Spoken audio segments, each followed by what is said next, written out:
Hey everybody, it's Andy. You are heading into day 3 of Community Appreciation Week. I am glad to have you. Been celebrating every day this week with you, just helping you build a career you love. Anything I can do to get you where you want to go. So if you've been with me, thanks. Love your attention. If you just found me, welcome. Got a couple more days of this stuff. And I was thinking, I was like, like Mother's Day, every day is Mother's Day for all you mothers out there, and wishing all your mothers, whether they're here or departed. Every day is Mother's Day. Every day is Community Appreciation Day. But I like to designate stuff sometimes. So great to have you. Get in the chat. We're going to be on for a little over an hour today and taking your questions. I got a few announcements I'll hit along the way. But get in the chat. Put some question marks in front of whatever question you want to ask me about any subject, about anything. So just put some question marks in front so I can find it. The chat gets a little lively. Let me know who you are, where you're from. I always love to know where in the world you're watching me, what time of day it is for those of you up in the middle of the night, and what it is that you need. Now, if you are on my email list, you have been getting goodies all week. On Monday, actually, this book here, my motivational book, Out of Reach but Insight, Using Goals to Achieve Your Impossible, gave this away on Monday. The ebook, the audiobook, and a few other things, a whole digital experience that you can have. If you did not open your email on Monday or Tuesday or today, it's still in there, as is the Ultimate Resume Submittal Checklist. And this morning, I gave away my 65-point job interview preparation checklist. So all 3 of those were in the email this morning. Check your spam filters, open the email, make sure you're opening them so you can get this stuff. And then if you missed all this, or you just found me, or you were subscribed on my YouTube channel and not on my email list and the alert went off and here you showed, get on my email list because tomorrow is coming another email with another gift, and then we'll kind of wrap it up tomorrow. So, here we go. I'm going right to the chat. Oh, wait, I need to switch my chat view to the live chat, and I need to get myself over to the timestamps, and I think I want to make sure I didn't lose the first one by doing that. Kara, do me a fave. I thought I saw Drew's email, chat, and now for some reason the chat is not fully. I've got Akshay at 9:24. Let me know if he is first, and if I missed something, just slack me, pop it back in. Okay, let's roll. Akshay, let's say, hey, wait, unrepentant Drew. Okay, wait, we'll start with Drew. Good morning to you, dude. Love it. Hope you're keeping cool. I am, because it's not very hot out. Pushed it hard in the gym last night, keeping my for my phone interview. Tuning in today for some wisdom. Andrew's getting busy. Great to hear. Yes, I got up early this morning, and I started my day. The first 90 minutes of my day today consisted of coffee and reading personal emails from my job search boot campers who were sharing their stories with me. It was awesome. It was awesome. And if you guys are in that bucket, I'm going to be emailing you all back here soon. And then I went to the gym. And then I came back and then I did more work and now I'm here with you. All right. Hello, day 3. Always looking forward to seeing you. I'm doing great. I wanted to ask what you suggest. Do I contact the recruiter or talent acquisition person when there are both in the company? This is a great one. So Akshay, I hope that's how you pronounce your name. By the way, if I ever mispronounce your names, it bothers me. So it is very good of you, and I would appreciate it if you correct me and give me, use the English language and American pronunciation and just give me the phonetics of it so I know what it is. All right. If you've located the recruiter and the HR person in an organization, I would always go to the recruiter first. Recruiters recruit. They're responsible for filling positions. HR people might recruit. They might not. HR people might be responsible for all the functions. They might be responsible for some of the functions. They might be responsible for benefits and vendor management and all that other good stuff. So you always want to focus on the person who is going to give you the greatest likelihood of getting in and getting a response. So to recruiters, you are tailoring, yourself to what they fulfill and need. So I would go there, and it's not an overly complicated one, but that's a great question. If I did not get a response from the recruiter, I'd probably follow up with the recruiter. If I did not get a response from the recruiter, so I'd send a message to the recruiter. If I didn't hear from the recruiter in 7 days, I'd send another message to the recruiter. If I didn't hear from the recruiter in 3 or 4 days after that, I'd contact the HR person. That's okay. Natalie Taylor, look at you. 1 of 4. Okay. Hey, Andy. Kara, hey, Andy. I would love your insight or thoughts on how to manage or move forward with my career. I'm an experienced visual design / marketing professional. Would love to work from home, but with the global economy in my industry, it's tough. Most of the freelance outreach has resulted in null, and most freelance platforms support low-paying work or are a scam. I resigned from a very well-known locally supported company due to a toxic work environment. I've never had problems with a job prior to this. This is causing issues with my local job hunt. If I need to work traditionally, is there a way to vet a job during an interview to find a healthier professional workplace? By the way, what is your birth date? I'm 8/24, so you are on the cusp. I'm guessing you are a Virgo. I am too. It's the 27th. Okay, so Natalie Taylor, you got a bunch of stuff going on here. So let's do this. In pieces. Natalie, one of the things that I would try is there are some very good, legit sites that even I put opportunities out there on them to see if we need, graphic designers, web developers, video people, all those kind of things. We kind of look to see. Sometimes we do some little projects here and there. And I'm looking to expand my team as a small business owner. I would go to a site like Upwork, upwork.com or something like that. My guess is you're probably familiar with that. Fiverr, Fiverr. That could be a little trickier. That could be scammy. So you just need to be careful. But depending on the way that you lay out your bio and your work and your sample and your rates and those kind of things, I think you'll be okay. If you want to try that, you can do all that work from home. For somebody like me, if I was reaching out to a freelancer, I wouldn't expect the freelancer to come in. We would do everything through the video and Skype or something of that nature. Zoom is what we use. But I think you'll be okay there. Now, with you resigning from a toxic work environment, this happens. The reason you might be having trouble with your search, this goes not just for you, Natalie, but for anybody. Number one, so you got two things you have to be really mindful of right now, today, is in the market, in the world. While everybody's country, region, city, industry, no two industries are moving at the exact same pace. No geographies are moving at the exact same pace.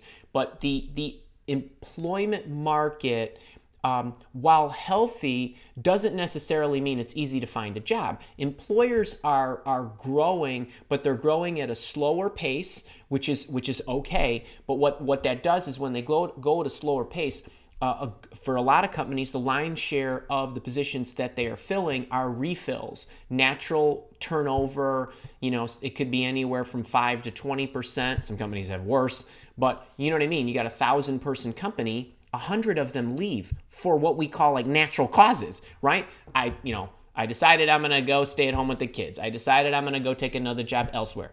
My wife is moving and we're going from Chicago to California. I got to quit. Anything can happen. And then some companies are growing, right? They're hiring additional resources, but usually they can be very careful about who they're bringing on, which is why a lot of you were having a difficult time. So all that noise about, well, geez, it should be easy to get a job, that's nonsense. It's hard to get a job anytime, but it's especially hard now, even though the market is healthy. That's one aspect you're dealing with. The second aspect is, are you actually going through the right mechanics to surface those opportunities. And for that, I want to skip down to one of your last points here about how do you make sure that you are getting into a healthier professional work environment for everybody. I have many assets out there with different takes on the same concept about identifying your needs and making sure that what it is that drives your happiness is in order. So what a lot of people, when we make decisions, there's multiple ways to make bad decisions. You could have faulty decision-making mechanics, which is a very popular issue with people. But for a lot of you all, the job seeker, as you're evaluating employment opportunities and choosing a company, the typical reason why you would make a poor decision is because you have blind spots in the information that you have gathered, meaning you either haven't gathered the information you needed or you gathered some information, but it wasn't the depth at which you needed it. So imagine, let's try to make this mechanical. If I have 10 things that I need, I want a good career development, I want to be challenged, and all this other good stuff, I have to make sure that I have a complete inventory and that I ask questions related to that inventory to make sure that I'm not only asking the question, but getting the data that I need to make a good decision. So let's take two problems with assessing the health of your decision. If I say to you as an employer, I like to be challenged, that's great. But that doesn't really tell the employer what kind of challenge I'm okay with. So for example, the employer might be thinking, oh, we've got great challenges here. You'll always have something new. You'll always be getting more work and all that good stuff. So yes, we will challenge you here. Right. Well, I didn't say I want more work. I might want a variety of work. I might not want some of those marketing issues that you want to throw at me. That's not the challenge I want. So we're talking about making sure you're very clear about what it is that you want. That's the first problem. Second thing is you have to make sure that you've identified it and know to ask for it. So a lot of people make assumptions about what's present in a job offer, in a company or whatever. But if they have complete gaps, meaning they needed something but they didn't even ask the question, that also causes faulty decisions. So where am I going with this? I shot a video called How to Choose the Right Job for You. Highly recommend, Natalie, for you and everybody else, because that's what's going to help you make a good list of your requirements. And then you've got to make sure that once you have that list, you're asking the right questions. For help with asking the right questions, there's a couple things. The Interview Intervention book. So this guy here has 39 great questions to ask before you take any job. I also have an eBook called How to Interview the Employer, 75 great questions to ask before you take any job. You get that ebook. You get that ebook for free when you grab my interview intervention offer. The chip in $7, and we'll send it anywhere in the world. So you get those things that will help you ask the right questions against the things that you need. So those are the things that I would do. The other stuff about job searching and identifying companies, there is a video out there that I did about how to create a target company list for your job search. I would watch that. And between those 3 or 4 assets that I just mentioned, I think you'll be okay. So I hope that helped you and everybody else. That requirements stuff and making sure that you're getting the right insight. That's key. That's really key. But this guy here, this will really help a lot of you for sure. Okay. Let us see where we're going. Adam Stark, continue. Michael, look at this guy. He's a carryover from every day, and he's hoping I remember everything he was asking me.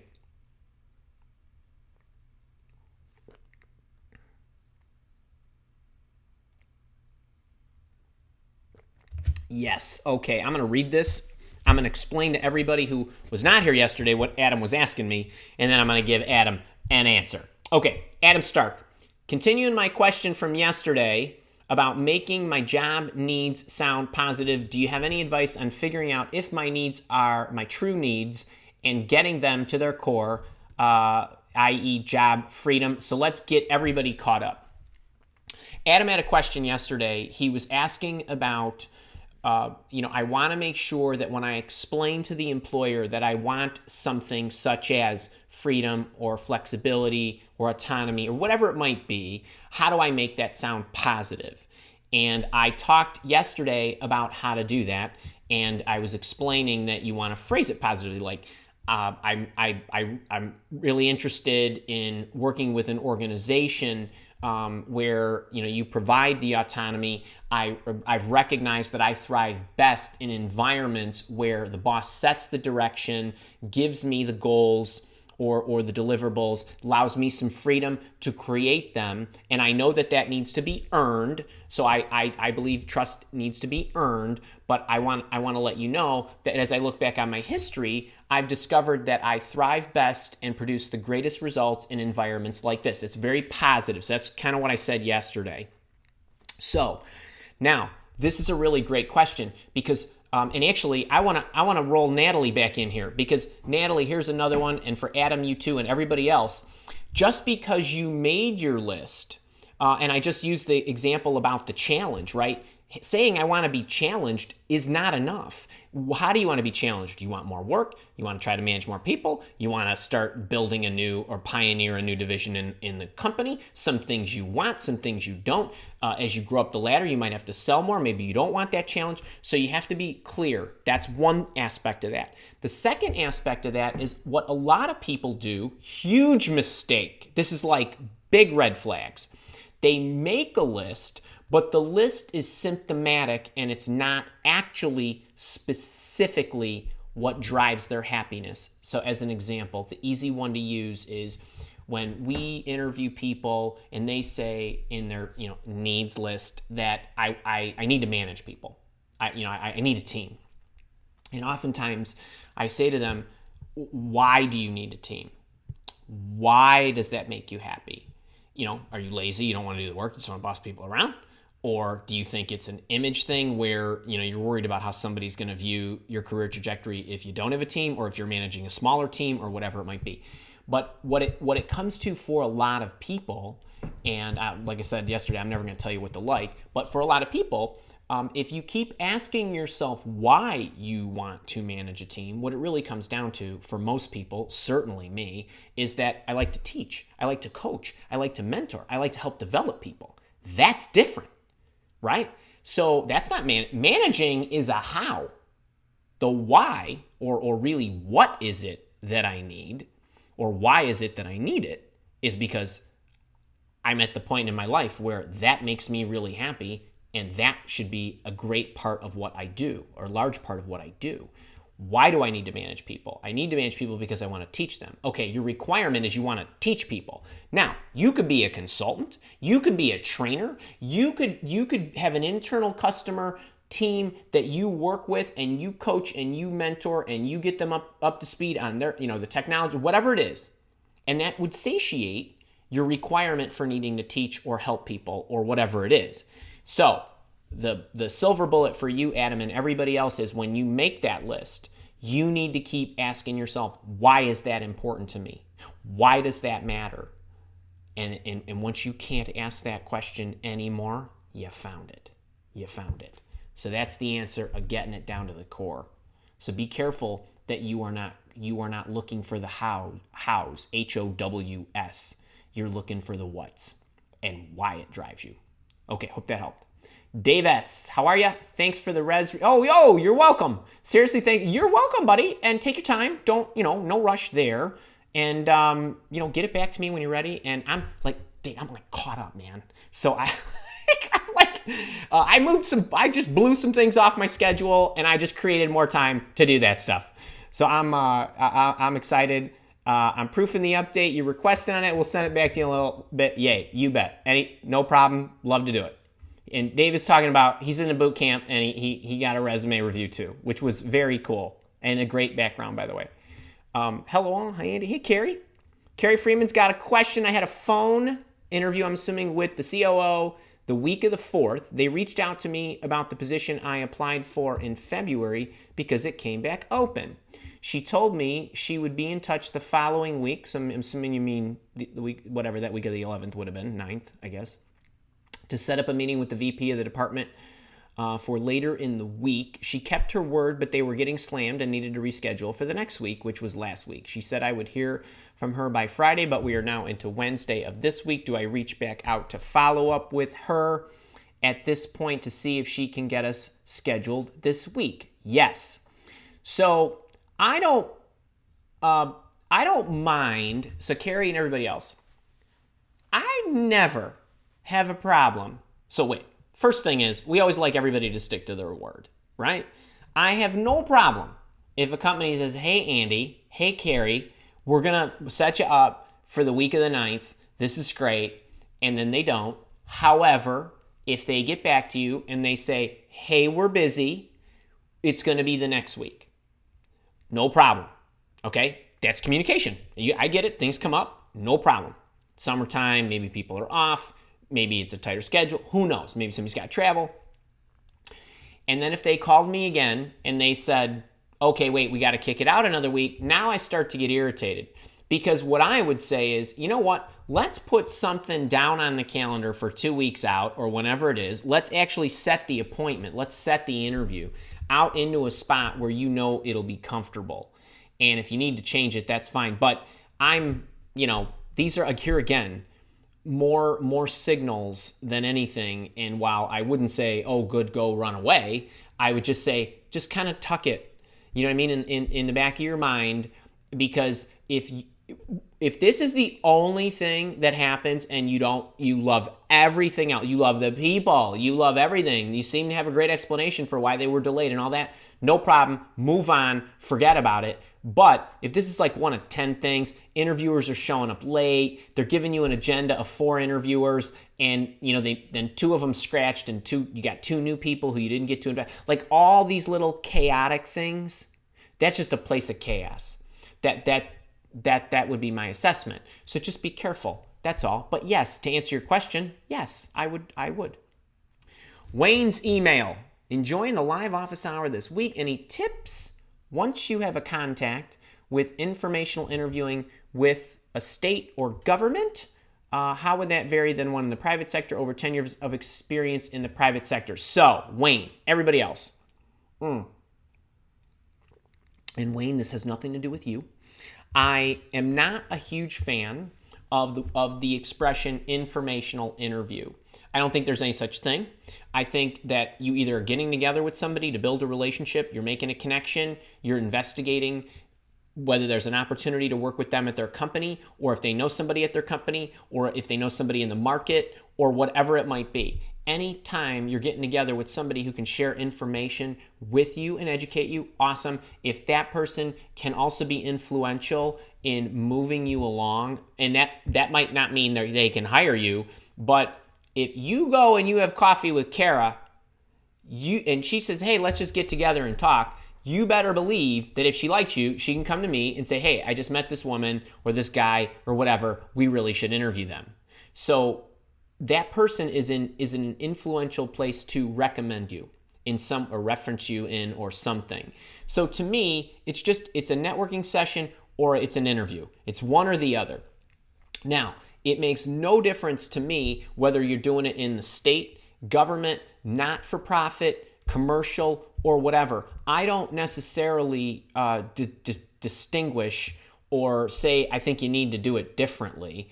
Now, there are some nuances when you go into the private sector versus the public sector. In the public sector, they tend to, when you start to get down to stuff, they got grade levels, they got rates, they got strict salary bands, they got all that kind of stuff. But operationally, to get into those places, I still would network. And the other thing is that you have to keep in mind that they tend to be, and I say tend to because it's not always, but they tend to move slower. So, this could be months and months and months and months and months of stuff. So if you've got a lot of, experience in the private sector, I certainly wouldn't ignore the private sector. I don't think that the public sector is better or worse. It's just different. It's just totally different. So those are my thoughts there. You don't need to do a whole lot of anything different. I think with the public sector, I think everything I've ever uttered in the years I've been doing this applies. Just recognize they tend to move slower. There might be more hoops to jump through. The salary bands are going to definitely be hard. The rates are often published. You can usually find out what somebody is paid. And that's how a lot of institutions like states and governments and academics and those other, other related type of fields. So I hope that helps. Kathleen, happy hump day. Hope we got our periods and our semicolons in order, my boot camper and leader. Thank you for this. I always love, Kathleen, that's so awesome. We had a little email exchange this morning. I was emailing you from the comfort of my own little bed where I was having my coffee and going through all my emails, the 8,000 of them that were in my iPad. And it's amazing what I can recognize at 4:30 in the morning. Periods and semicolons. Okay. Evelyn O, hey, how are ya? Yes, you are a boot camper, a beloved boot camper. 1 of 2. Here we go, Evelyn O. Andy, thanks for opening my eyes to things I didn't think of. I believed I was the reason I wasn't getting bites. Turns out it was my approach. That is usually the case. As a result, I have gained more confidence. Still working on the confidence, but has gotten better as I keep learning from you. Evelyn, thank you for that. For everybody's benefit, and Evelyn, thank you, but for everybody's benefit. I said this explicitly yesterday. I try to say this as often as possible. You all, in my eyes, you're all great-hearted people. You sure are. Actually, if you're not and you start saying silly things, we just ban you. So I know you're good people. Second thing is, you're all probably pretty dang good at what you do, okay? So just because you are in this rather unique situation where you are either unhappy with your job, you want to move on, or you're in between, or you're unemployed, or you took some gap years, or whatever, the fact that you are having some trouble getting back into the workforce or getting the right job or whatever it is not a reflection of the value you can contribute or what it is you can do for a company. It is highly a function of not being intimately familiar with all the tactics you should be using to gain those opportunities, to surface them.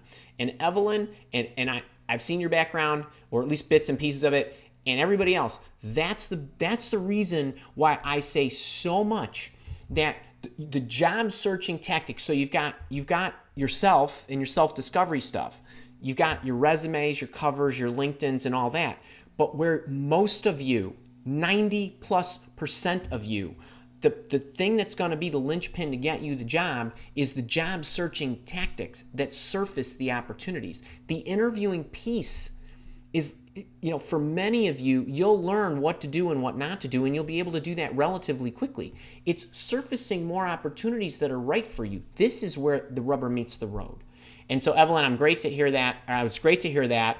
And she's a boot camper, so she has access to everything. And it's great to hear that. And I don't know if you guys, actually on social media, if you are not connected with me on Twitter, LinkedIn, Facebook, and Instagram, all those places, get connected with me. And one thing I shot out on LinkedIn earlier today is we have these little square videos that I kick out that are kind of short. There was a 1 and 58 second video today that I put out on LinkedIn and Facebook. Actually, I think I put it on Twitter too.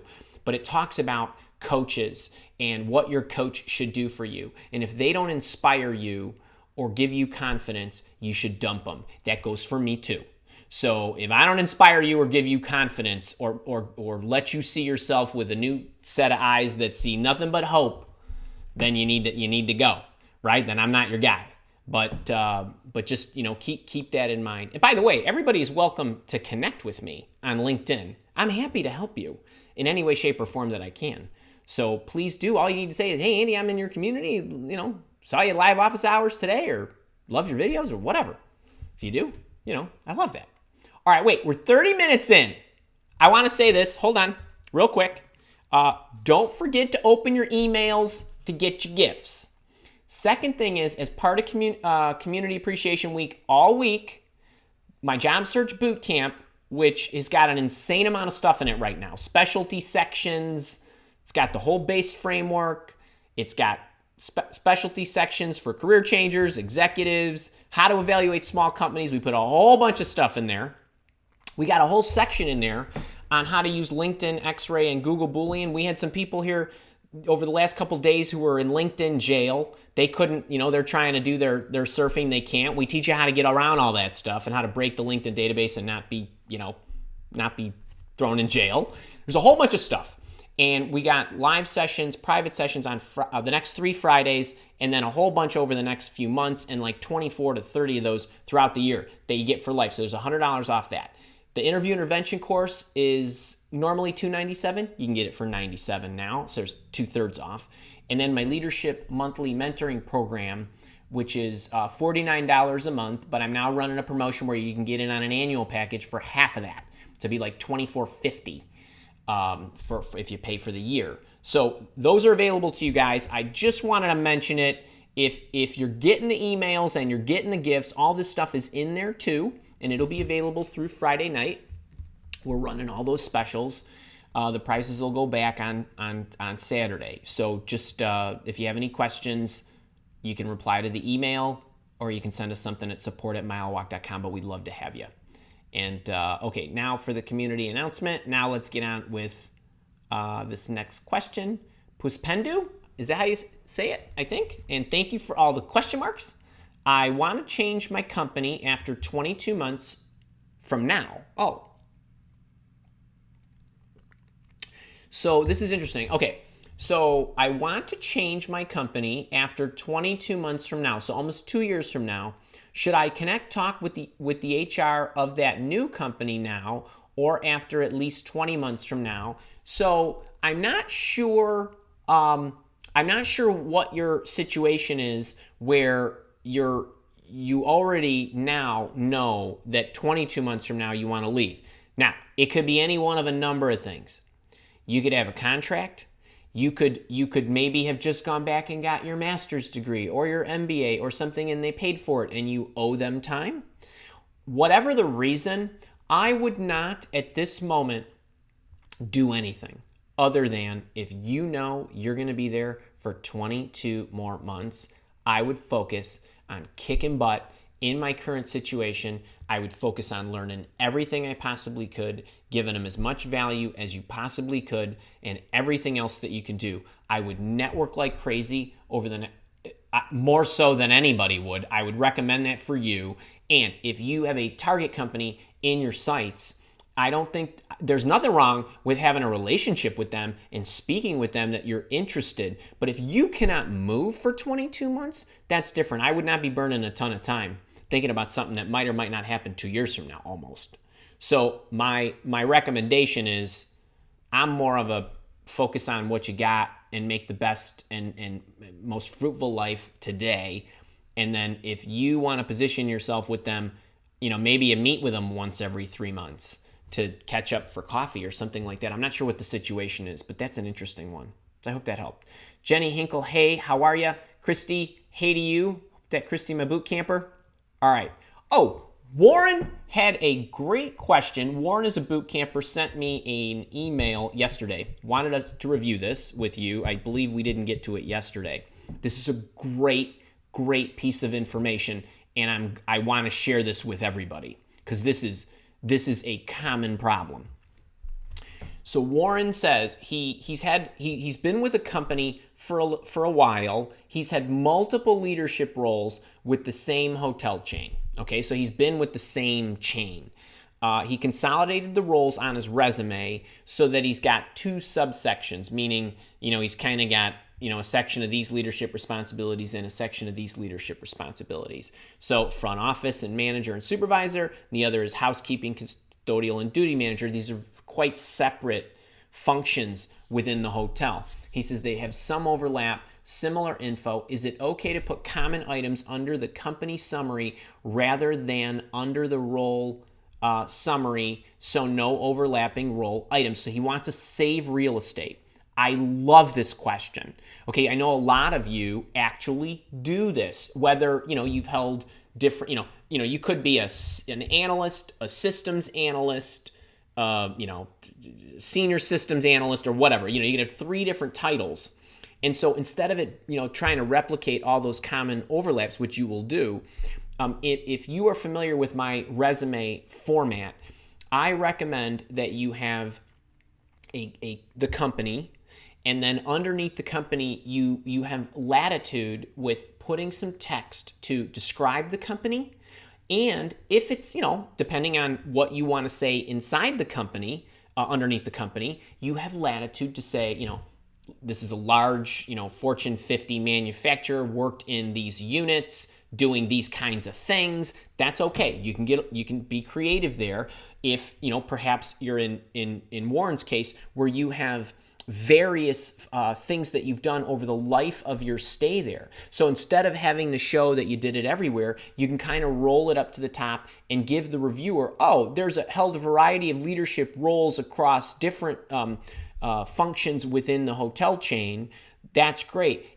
Common, activities throughout tenure included, and then whatever they were. And then those are the activities. So you don't actually have to say was responsible for managing the custodians, or whatever it was doing the schedules and this and that. So that's a great nifty trick. Then what you can do is he can put, front office and leadership positions, served as manager and supervisor for, key accomplishments included, bullet, bullet, bullet. And then the next one was, custodial or housekeeping leadership roles, including custodial management, duty management, blah, blah, blah. Key accomplishments included, boom, boom, boom. And that is the way to go. That saves the real estate. You shouldn't have that many bullets. And even if he's been there a while. So Warren, that's a great one. And I didn't want to do that in the boot camp on Friday. I wanted everybody to hear that. So if you are not sure what I'm talking about, resume style-wise, check out the video titled How to Build the Ultimate Professional Resume. And there's a resume template. And a lot of my resume videos have the resume template where you can access it. And inside there's some more instruction. And if you really are cooking, you will watch 3 secrets to get your resume noticed, because the giveaway with that free webinar is killer. It's a resume content builder. It's a book that's like 20 pages thick. And I mean, it is smoking. There's the templates. There is the sections, instructions, the bullet points about what topics to include, and then samples. I mean, it's gold. And it's free. So go grab that. I know you're going to look at it and you're going to be like, dang, give that away for free. That's right. I said this yesterday on LinkedIn too. If I don't have enough people calling me nuts for what I give away, then I'm not giving away enough stuff. Okay, there you go. Jason Garrity, I got your thing. I didn't want to bring it up today. I will email you. Hope you're still here. Oscar Andres Montes de Oca de la Garza. What a name. Holy smokes. I think we just set a live office hours record for longest name in the chat. And yes, I know about the upside down question mark. I love it. I took 4 years of Espanol. All right. Hey, everybody. I'm Oscar from Mexico.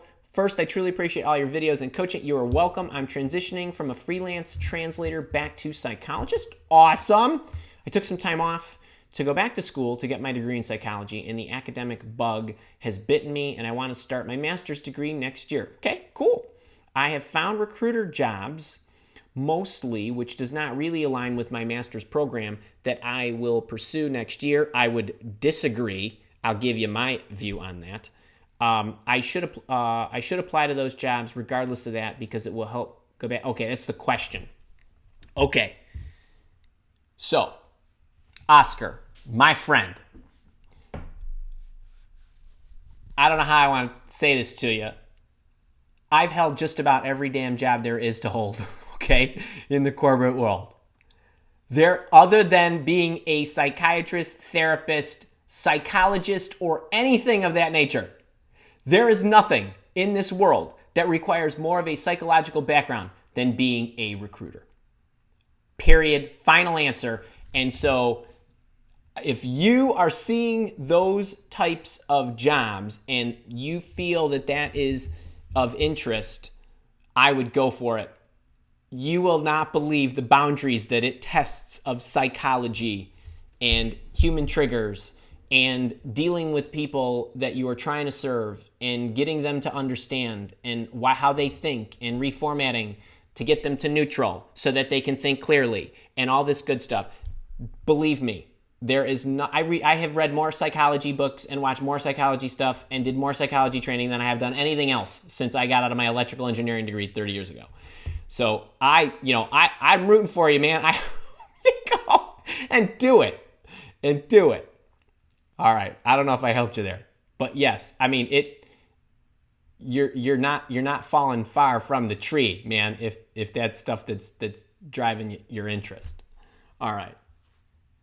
Oh, well, actually, you know what? Kara appears to have dropped Jason's stuff. Okay, we're gonna do this one on the fly. All right, so let's recap what I just said, and then I'll take everything I just said, not the Oscar thing, but the Jason thing. All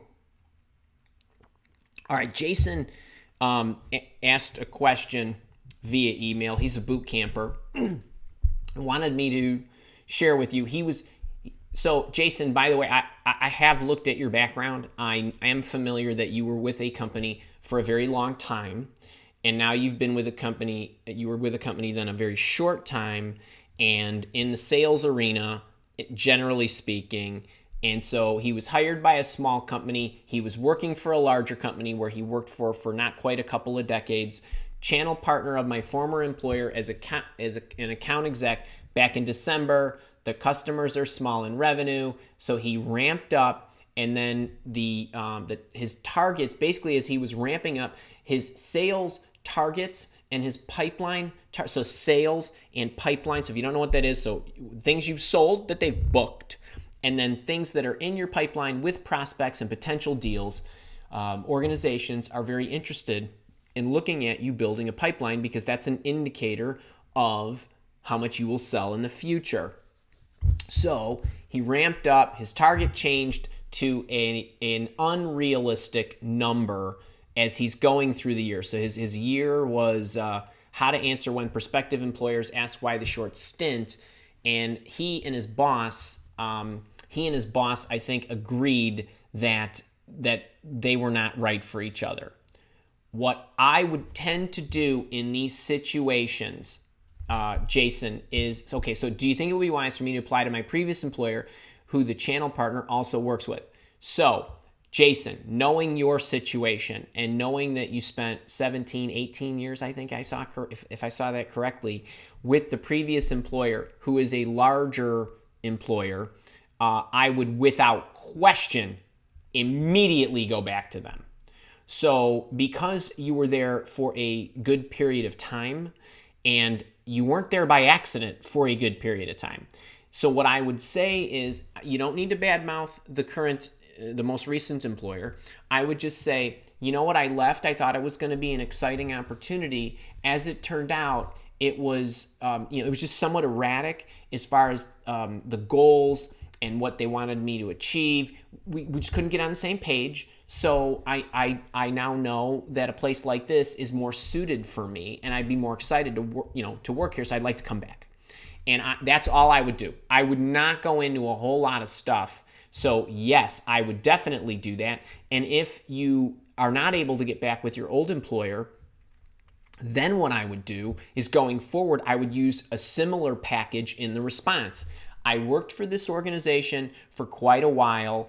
We'd gone through gyration. And by the way, when you are for all you salespeople out there, all you marketing people that are out there, when you've worked for an organization for almost 2 decades, you've gone through multiple upturns, multiple downturns, and you are still standing, that is respect. Okay, I mean, I have respect for those people. You hung in there, you were able to sell through the pitfalls and all that good stuff. So you keep your head up high.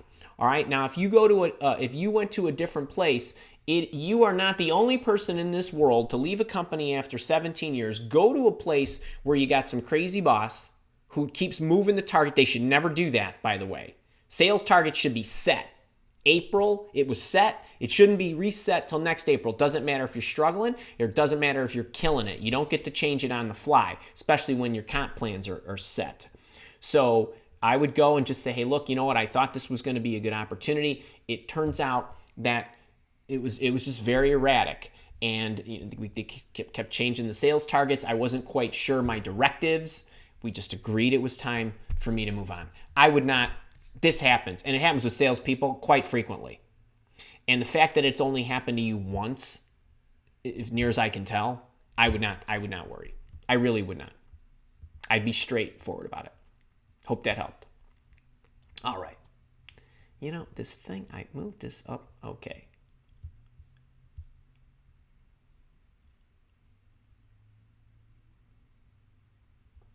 Hey, Mara, how are you? Kevin Z. Hi, Andy. I've been recently laid off within the last 60 days. I want to know pros and cons of presenting myself as still employed with my former employer versus telling them I'm unemployed. Okay.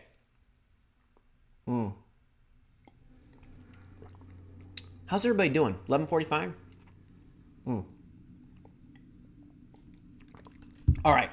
So, Kevin Z, let's broaden this up for everybody. He's been let go within the last 2 months. And what some companies can do here is it is a good thing if an employer is willing to leave you as an employee of record. So what some companies will do is they'll say, hey Kevin Z, Friday's your last day. Here's your paycheck. See you later. Cobra starts, whatever. You're out of here and you're done. Okay? Some employees or employers will say, we'll actually keep paying you for the next 3 months. In which case, you will be an employee and we are going to keep paying you your salary and then you're going to be done at the end of September. Some do that. Some say, we're going to keep you as an employee of record through the end of September and we're going to pay you all out right now. There's a million different combinations that these things can occur.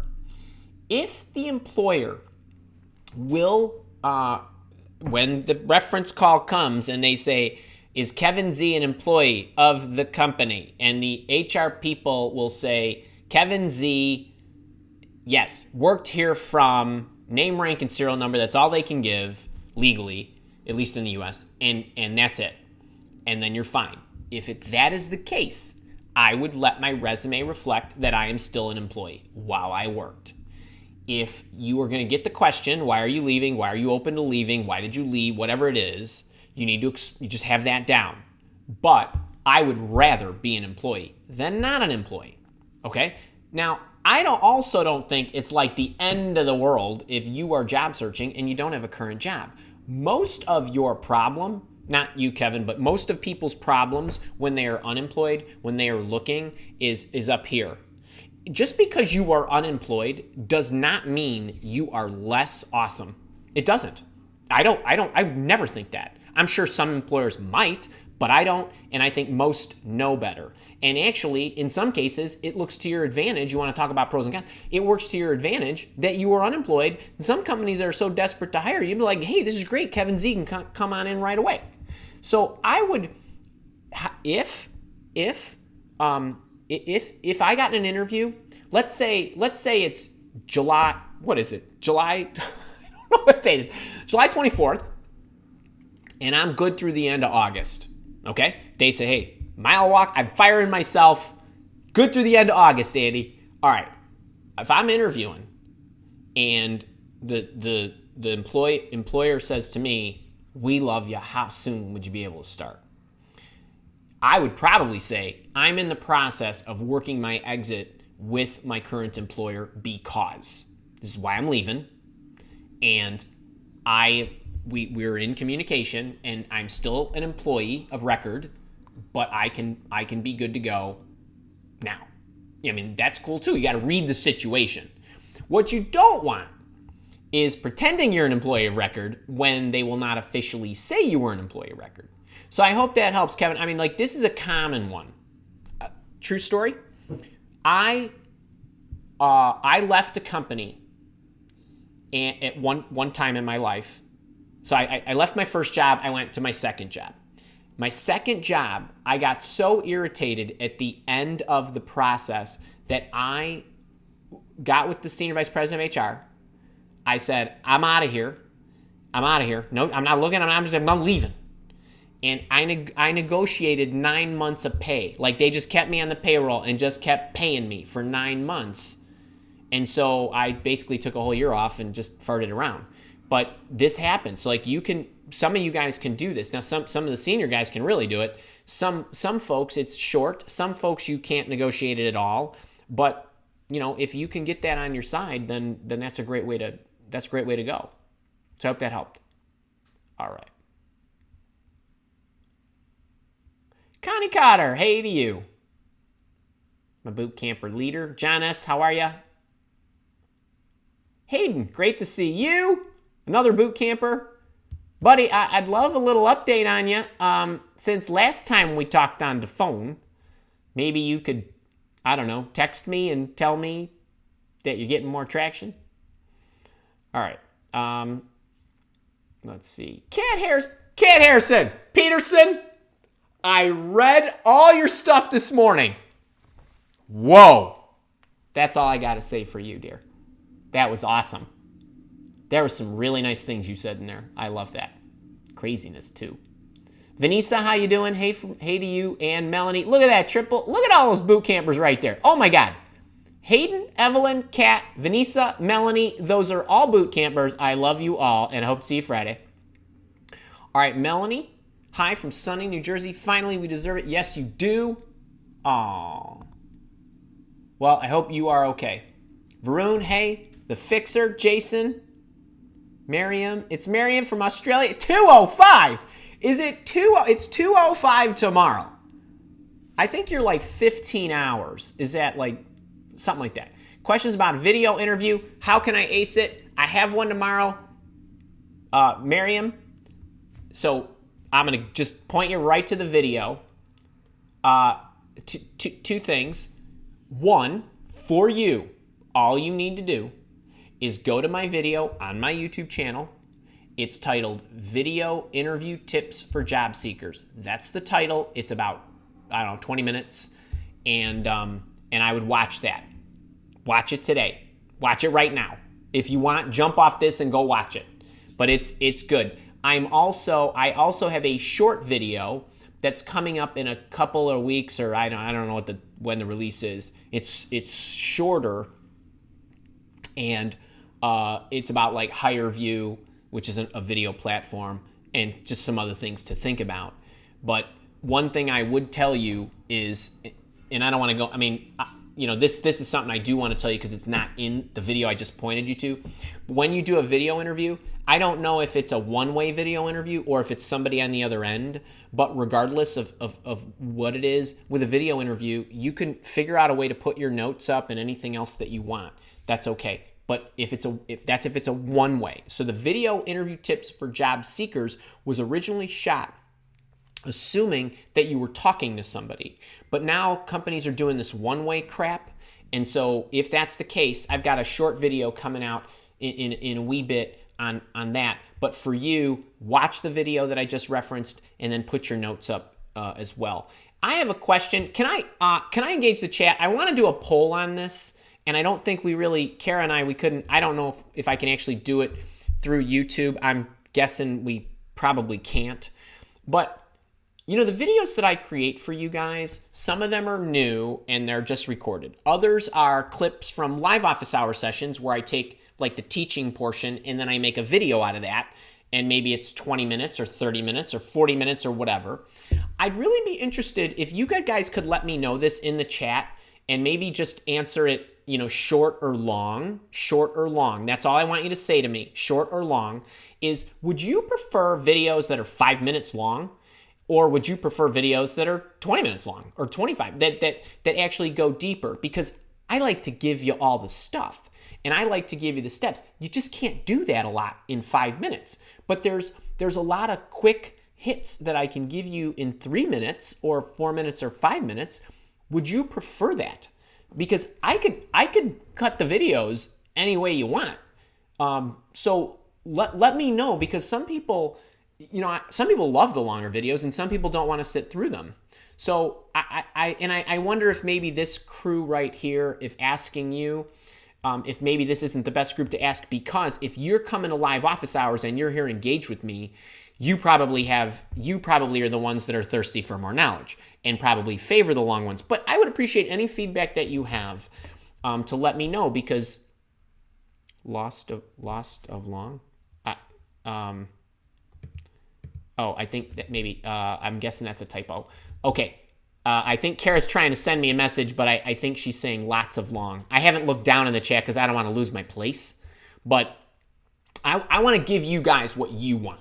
I want to teach it to you the way you want to be taught. I as the pro, want to formulate it and package it in a manner that will resonate with you so that you can get it, digest it, and so on. But if you say to me, I'd watch every day for 5 minutes and I just want 30 videos over 5 days, 5 minutes a day for 30 days, I'll give them to you that way. Lots of... Okay. All right. Kara's telling me you guys like the longer ones. All right. That's cool. I figured this group would. All right. Anyway, I appreciate that feedback. All right. Melanie, phone interview tomorrow with a small consulting firm. That's not tiny. Awesome. Good luck. Can we give Melanie a good luck, good vibes, claps, fingers crossed, whatever we can get there in the dang chat? Gary, how are ya? Listening on the road. Gary, I'm going to be sporting. Can we all give Gary a thanks for me? Gary sent me a coffee mug. Gary, I will be pulling that thing out on Friday in the boot camping session. But here's to you, brother. Hey, Brooke, my boot camper too. Oh. Wait, I lost my spot. Now I got to get back up there. Hey, God, sorry. Okay, Cat. Hi, everyone. Yeah, 11. Sorry, getting back. Anyone looking for emails, just search Mile Walk in your email. That's true. Yeah, you know what? We made the mistake, I think, of using the word gifts in the subject line. And sometimes when we try to be really smart, if you don't want to open the email, that's entirely up to you. You don't have time, that's totally cool. But what we don't want is as the sender, don't want to be using words that make the spam filters think we're spam. I'm okay if you delete the email if you don't have time to read it. That's cool. But I think we might have made that mistake in the first couple days this week because I was sending you subject lines that say gifts and stuff, and I think the systems don't always love that.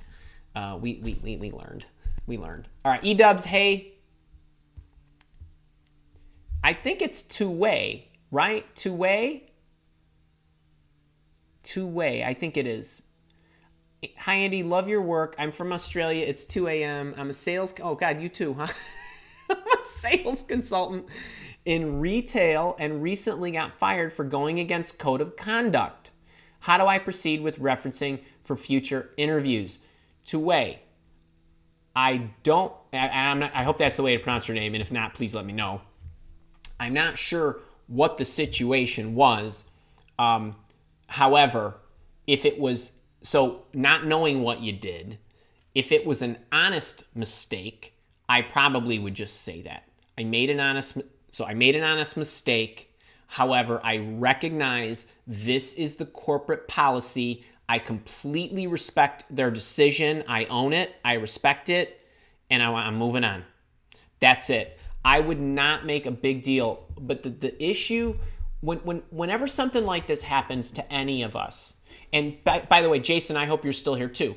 When something like this happens where we get let go, the best thing you can do is own it.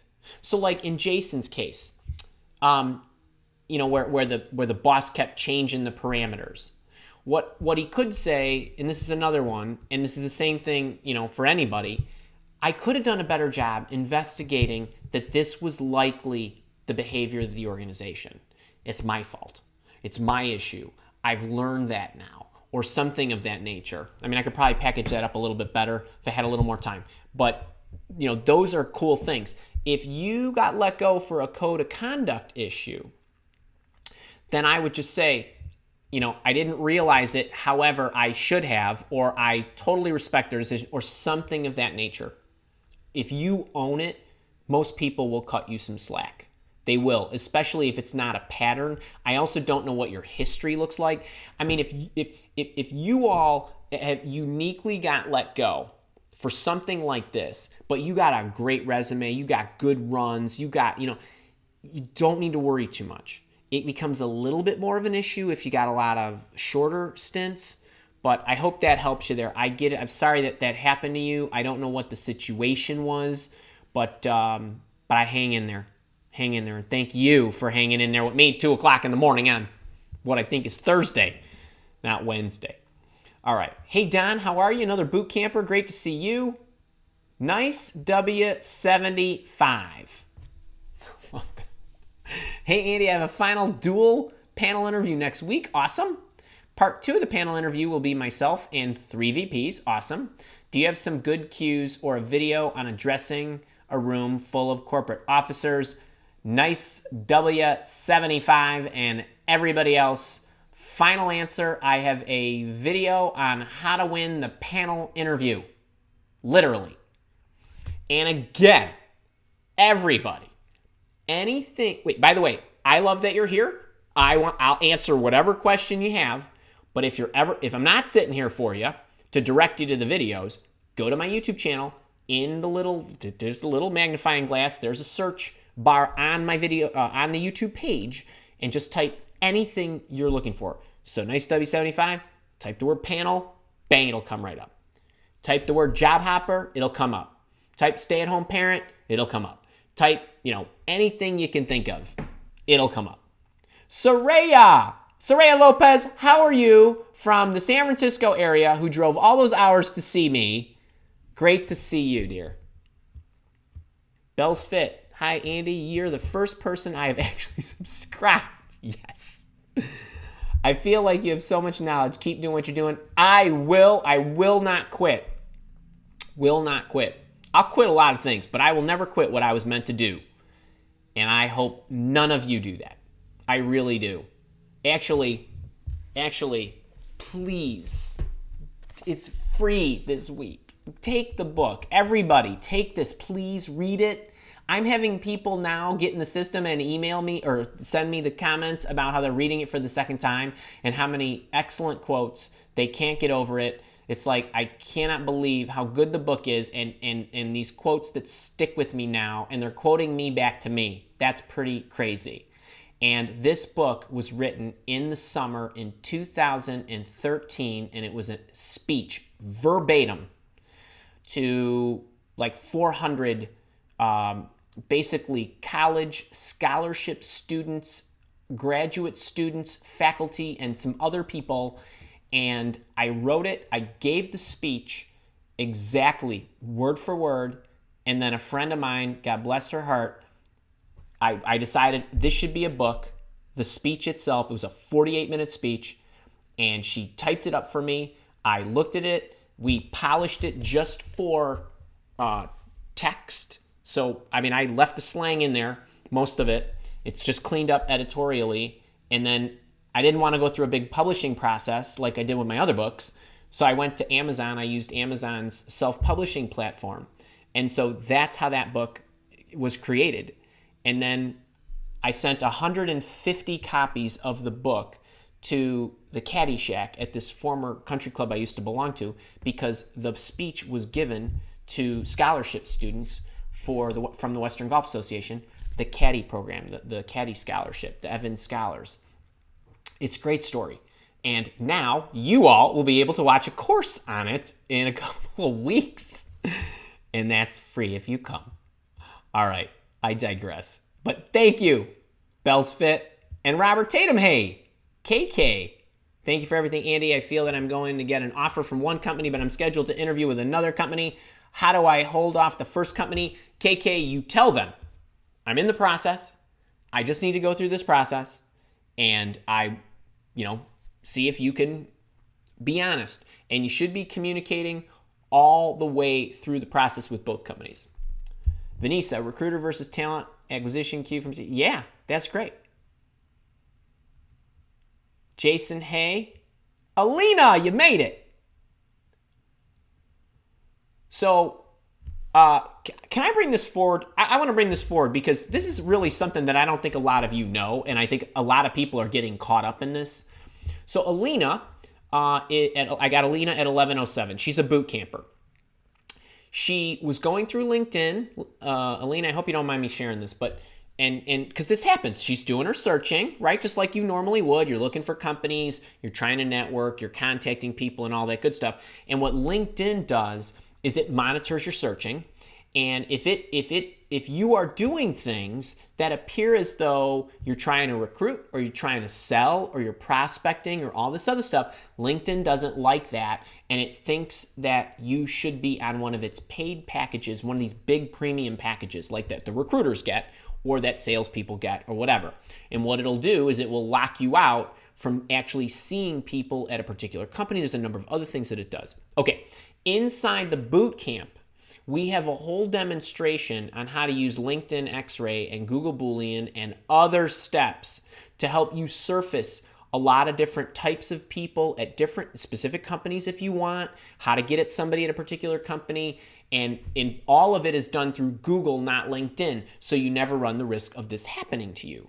And so it's a great way to find hiring officials, people with certain titles, people in certain geographies, companies, and whatever. It's awesome. And we take you through not only how to surface them, but then what we give you networking templates of what to send them. We also tell you how to package your messaging, and then how to find their email address, how to verify it, and how to know what they did with your email. So did they open it? Did they read it? Did they forward it or whatever? All of that is inside the bootcamp. That is one of the supplemental modules in the searching. Remember I said that searching is where the rubber meets the road for a lot of you? Well, in order for you to search and network, you need to be able to find people that could potentially hire you or get you to the hirers. And so Alina and a number of the other people that were working inside, some of you in the community that were working inside of LinkedIn are getting caught. And so it's just something to be aware of. And then what they do is they won't reset you until like your month rolls over or whatever it is. Maybe it's like a set date or something. So it's just another added benefit. Miss Clancy, healthcare job tips. Also, how important is the LinkedIn profile? You are welcome. Miss Clancy, healthcare job tips. I would go to the best of and fastest growing companies. You can look at, the organizations, the ones that are the best to work for. I would Google healthcare jobs. I would go to the healthcare tailored sites for job openings for healthcare, and the LinkedIn profile is vitally important. So I know I beat up on LinkedIn sometimes. That's because I have a little bias because I don't like the way LinkedIn is from an educational standpoint. I use all of these sites for two things: Instagram, Facebook, YouTube, Twitter, LinkedIn. I use them for educating myself and sharing with you. That's predominantly what I use them for. And so I always say LinkedIn's not great for that, and it isn't. But for you, the job seekers, all of you, I want to be crystal clear. Andy's not bashing LinkedIn. LinkedIn is incredibly important. I've talked about this at length. You have an 8% chance of being found on LinkedIn by somebody who will hire you. These are statistics from all the 15 years of me gathering them as a recruiter and all that good stuff. So yes, you need a LinkedIn profile, and yes, it should look sexy. So I have some videos, Miss Clancy, on how to get noticed on LinkedIn. So that's a good one for you to watch too. It will talk about how to set your LinkedIn profile up, but it also talk about what to do so that there's traffic going to your profile. All right, wait. So it's 12:08. We're gonna go a little longer. I want to mention, check your email. Okay, make sure you're checking your email. Got a gift coming tomorrow I think you're gonna love. It's an interviewing ebook that we charge $27 for on the site. So we're gonna give that to you. You get the shot because it's good for the end of the week. So you get your gifts. We got discount on the boot camp, and we have a boot camp private sessions Friday, and Friday next few weeks. Those are smaller groups of people where we basically get to answer everybody's question. I do some teaching too. We've got the interview intervention course. That's $97 instead of $297 through Friday. And the leadership monthly mentoring program. You have got a great backlog of stuff on building confidence, mastering your focus, decision making, building trust, and creating persuasive pitches, whether that's a presentation, an argument, or whatever. It's really great. That's the backlog. And then coming up in a week or two or whenever it is, we're going through the art of, or the power of listening. And that's the next one. If you enroll for a year, you get it for $24.50 a month. So it's half off. Otherwise, it's $49 a month. You can try it out. If you're a boot camper, you get a discount on the monthly rate. So if you're not sure what to do, support@milewalk.com. But all that stuff's going on. The other thing I want to mention, and I think I alluded to this book, which you now can get for free this week, I'm teaching a whole class on this. August 20th, 21st, and 22nd. You are invited to come. It will be on the Zoom platform. If you want to communicate with me, ask me questions, get the downloads, everything that I'm going to package up. And then what I'm doing is I'm filming the live course, and then I'm going to sell it. So everybody who misses that can get the recordings for $197, or you might be able to get them another way, because I'm figuring out a package that I want to offer you. And you know, the packages that I create, I try to take the thinking out of it. So that's what I'm going to do. And it's going to be a lot of fun. But how to get everything you want out of life and have fun doing it. So I'm totally geeked up about that. If you ever, I keep forgetting to mention this. We have a live calendar on the Mile Walk Academy website. If you go to the website, there's the thing up there that says live calendar. That's where I am live. It shows you all the dates of what's happening and any changes in my schedule. Like, for example, next week, live office hours is not on Thursday, it's on Wednesday. So we've got all the boot camp dates, we got the Leadership Monthly dates, we've got all that stuff available. And one other thing that's coming that I'm actually working on later tonight, is an entertainment page. So I'm going to share with you all what I'm reading, what I'm watching, what I'm doing, all that good stuff. For anybody that wants to know that stuff, or what I recommend, why I recommend it, and that good stuff. It's pretty cool. It'll be a lot of fun. All right, enough of those announcements. Let's see, where was I? Enola, hey, Jason, hey, question, should you pursue an employer after being interviewed and not getting the job, municipal government job? I have repeatedly applied before and after. So Jason and everybody else, I have a video out there on how to get the job after being rejected. Number one, I know it works because I get emails every week from people who get jobs after they get rejected with the same company for either the job they interviewed for or something else. Now, with the municipal government jobs, I would still do it. I don't know the level of potency it will have, being that it's a government position and why they're rejecting you or whatever, but that's what I would do. How to get the job after being rejected. Check that out. Kathleen, everyone don't forget. Yes, thank you for that. Yeah, click the thumbs up button, people. Come on. And share this, because we're back. Guess what? We're back tomorrow. We're back tomorrow. Adam, you're welcome. Cone of Cones. I do not know if I've ever seen that handle, but welcome. If you're a first timer, I hope you let me know that somewhere in these 4 messages. Oh, God. All right, love this. Hi, Andy. Found you while trying to find advice for my parents on ageism and have been following you since. Love it. Love your videos. Thank you. Long story short, I found myself pitching a job role to a hiring manager that I previously worked with, I'm assuming. It took them a week and a half or so to get back to me. It's okay. He said yes, awesome, and decided to go back to his boss to see if there's any way to make it work. Love it. Any advice for me or others who pitch a job proposal, whether they're in a company already or not? Yes. Cone of Cones and everybody else. In all the placements we've ever made through Mile Walk, our executive search firm, my very favorite ones were when new jobs were created on the fly by people like this, or my clients who said, that person's awesome, we need to figure out a way. So what I like to do when pitching jobs is you always first, before you say this should be my role, when you are pitching a job, any of you, and any of you that are inside companies that want to pitch a new role that might not be available already, think in terms, this is how you want to make sure that you sequence it so that it's easier for you to sell. Why is this important? What's the value of this new role? And by the way, it could be hidden or it could be very obvious.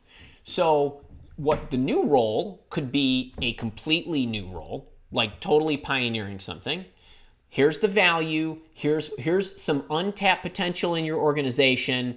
If I focused on that, I would be able to create. So I did this actually in the last job that I had before I became before I became a firm owner and opened up Mile Walk, I created a new job for a company because they were not going to market effectively because they didn't have the right types of consulting products to pitch in advance to open doors and so on. So we created I created the role, I completely changed it, and so on, because it was about the value and the untapped potential. That's one way. Another way is synergy. So, well, there's two people doing these jobs, but actually these two people don't need, if it was one person doing, 70% and you took 30% of each of these people and you created it and moved it to another lower cost resource, now this new role and this other role or whatever, you know what I'm saying, would be more effective. So, you could be the pioneer of creating that new type of role that is basically melding jobs, bifurcating, it's one person, now it's going to be two separate, or it's two people, now it's going to be one. Like, those are cool too. But you got to talk about what's the ROI that they're going to get out of doing that. Then here's what the responsibilities would be, and the right kind of person has my background because I'm equipped to do this, that, the other thing, whatever it is. And then you're saving money here by not having to allocate a resource to whatever. And not to mention, there'll be better communication between me and these departments and whatever. So you gotta keep showing at each stage what the benefits are of doing that. Okay, and of course, you are all trying to balance between what's so awesome for the company and then what fits you, right? So, obviously you're biased, obviously you benefit, but that's okay in this case. And then you kind of tinker with it. That's the way to go about it. It's always awesome to break away from things that are usually, typically, always have been. It's just the way we do it. It's tradition. I don't know how we started doing it that way. It's like, I get it. You usually used to do it that way. That's not the smart way to do it now. Because your company doesn't look like that anymore. Your company's been changed, reorganized. You got different technologies that enable you to do this and that. So Cone of Cones and everybody else, I encourage you to be a little bit creative in the way in which you approach things. Just because companies have always done something some way does not mean that they should going forward. And people get lazy and they turn off their creative juices. So this is awesome. But those are things that I would definitely channel in. And Cone of Cones, if you were in my Leadership Monthly Live mentoring program, I give you the 7 exact steps and pieces of information that you have to do to answer that. And we did like 3 case studies. It's really good stuff. But this is that it can. And I want to say one thing about my Leadership Monthly program, because I get a lot of questions. My Leadership Monthly Live program is not for leaders. It's to build leaders. It is to focus on the skills that will help you become a leader. You do not have to be a senior person to go through this. So it's check the page out, because I have put in what we've been going through over the last 6 months. So check that out. Hope that helped. Carrie, so far this is the only thing, but you are in my head. I think I already knew your answer. Hopefully there's nothing else. And this is the other thing. It does irritate me too. Let's just schedule it. That's right. You're welcome. XY, I think your name is Ty. Hi, Andy. I currently do not have a LinkedIn account. Would you suggest I create one? Is this a must-have? Yes, yes. Final answer. Hugo Felix. How are you? Buddy, you know what? I think I have a message from you, and I'm delinquent. I'm so sorry. Question, boot camper once in a role, how should we treat the internal database used for talent review and succession planning? Is a download of the resume good enough? Are there differences to the CV?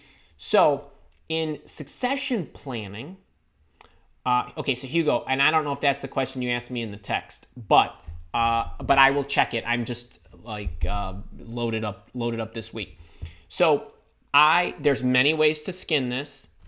Succession planning to me is a moving piece. So Hugo's in a role. You do what you do, quality control director, or whatever capacity it is.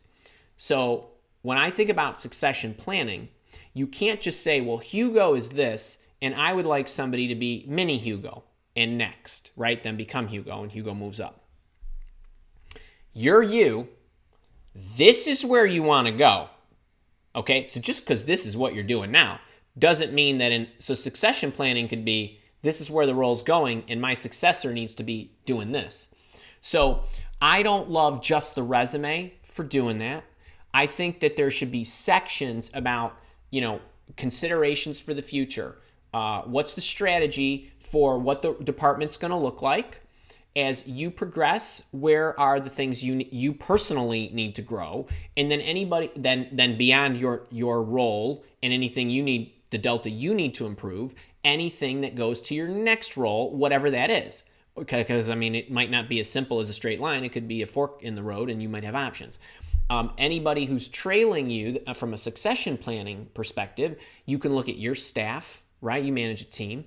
And so you can look at your staff and look at their gaps and say, okay, well, for the future, because it's not today, it's not, July 2019, it's July 2020, right? That you're shooting for. What's it look like then? So there's some forethought. So the resume itself is not just it's not a bad thing to have in there, but I like other things. What are future considerations? What are we learning?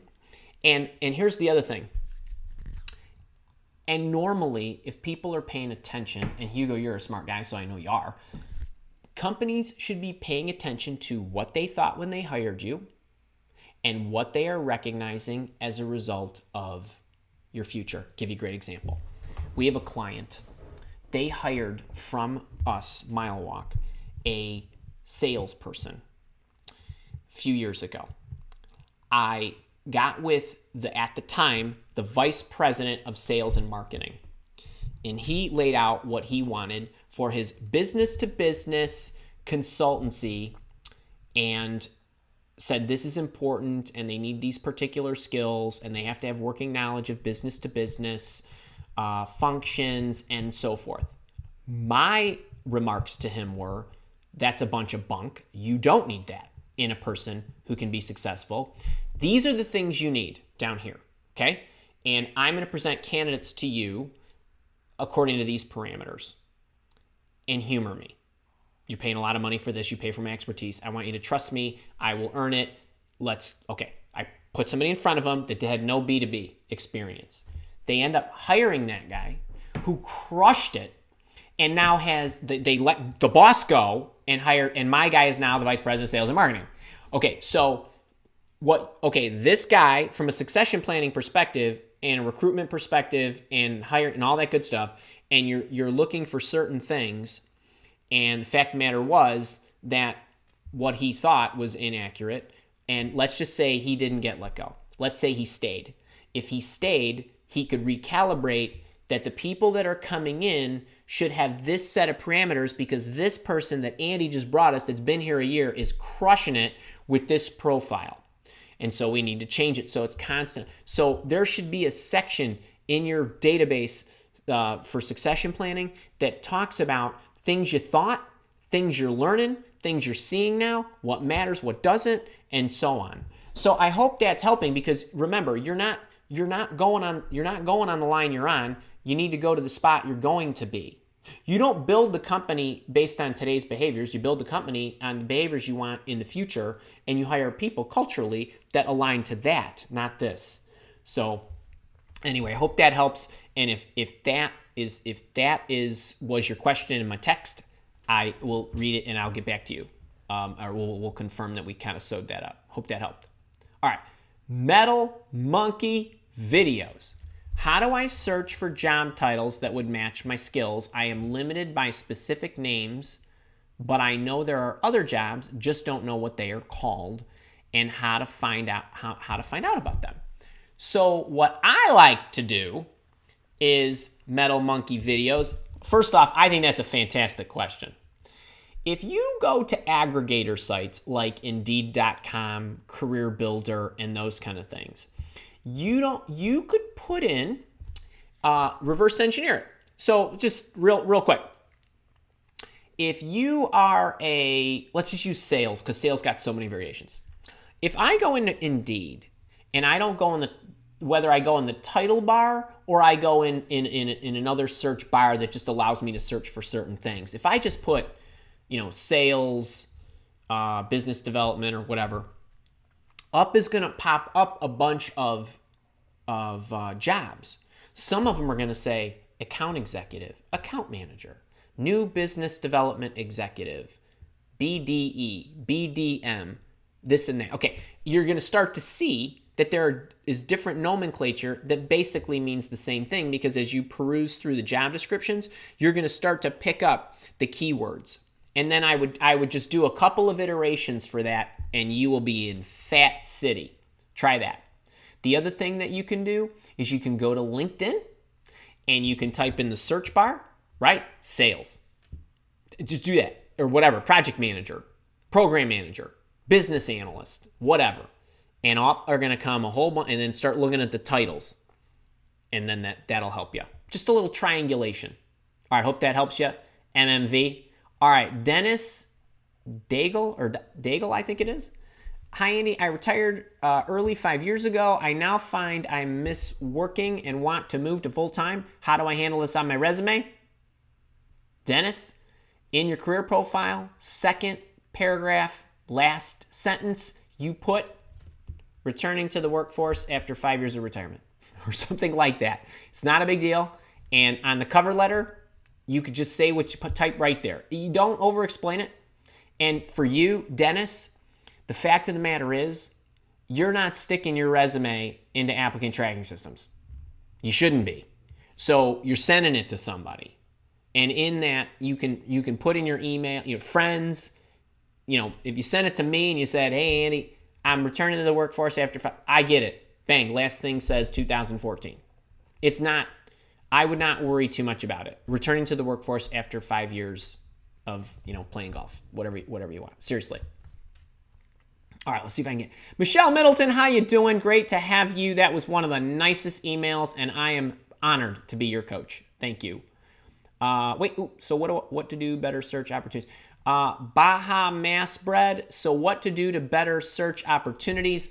I'm not sure what you're getting at there, but I would type networking on my YouTube channel. I would also start targeting companies, and you could build a target company list by checking out the video, how to create a target company list for your job search. That's out there too.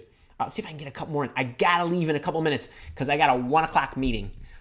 Jim McDonald, I had an amazing interview on 7/2. Sent thank you emails to HR recruiter and hiring manager. Awesome. I heard nothing and sent a checking in email on 7/17. No response. Should I reach out? Yes. Yes, Jim, I would not email again. If you had an interview, so this drives me crazy. Jim, this is not anything to do with you. Okay, it's July 24th. You had an interview 22 days ago. So the fact that they haven't gotten back to you, that's terrible. The fact that you didn't have some stake in the ground or whatever, like we'll get back to you by the end of the week or we'll get back to you by the end of next week, that's terrible. The fact that you emailed them a week ago and they haven't got back to you is terrible. And I know some of you guys might think I'm beating up on employers or whatever. Employers are great. They give us jobs, right? You need them. We need it, right? I love this stuff. But I don't like when they treat you like that because they owe you, hey, Jim, we're in the process of interviewing other people. We're not quite sure when that's going to end.